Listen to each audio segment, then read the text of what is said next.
श्री स्वामी समर्थ.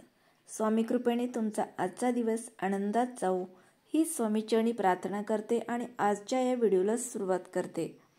कार्तिक महिन्याच्या शुक्ल पक्षाच्या एकादशीला तुळशी विवाह साजरा केला जातो. याला देव उठणी एकादशी असेही म्हणतात. तुळशी विवाहात अशा गोष्टी आपण आवर्जून दान कराव्यात जेणेकरून आपल्याला कन्यादानासारखे फळ मिळते. कोणत्या आहेत गोष्टी आपण पाहणार आहोत आजच्या या व्हिडिओतून. त्यापूर्वी आपल्या चॅनलवर नवीन असाल तर चॅनेलला सबस्क्राईब करून सपोर्ट करा.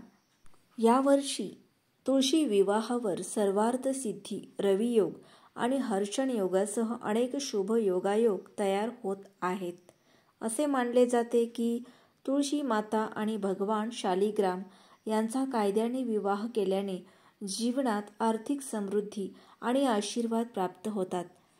तुळशी विवाह केल्याने व्यक्तीला कन्यादानासारखेच फळ मिळते.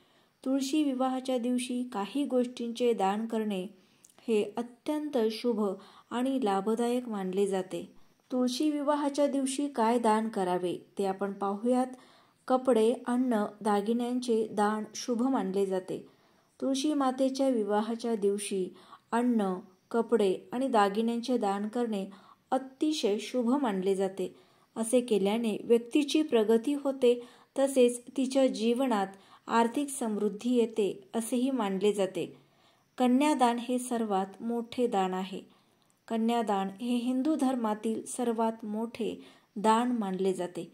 म्हणून या दिवशी तुळशी मातेला आपली कन्या मानून विधीपूर्वक आपल्या मुलीचे दान करावे. असे केल्याने भगवान विष्णूंच्या कृपेने इच्छित फळ प्राप्त होते. त्याचबरोबर एकादशीचे व्रत धरणे हे देखील पवित्र मानलं जातं. तुम्हाला शक्य असल्यास तुळशी मातेच्या विवाहाला एकादशीचे व्रत करावे. या दिवशी भात, मका, गहू, उडीद, बाजरी आणि तांदूळ या सर्व वस्तू दान करणे अत्यंत शुभ मानले जाते.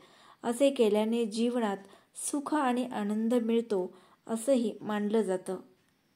तुळशी विवाहावर सिंघाडा, गोड बटाटा आणि हंगामी फळांचे दान करणे अत्यंत शुभ मानले जाते. असे केल्याने भगवान विष्णू आणि माता लक्ष्मीचा आशीर्वादही मिळतो. तर नक्की या दिवशी आवर्जून या आपण गोष्टी दान कराव्यात.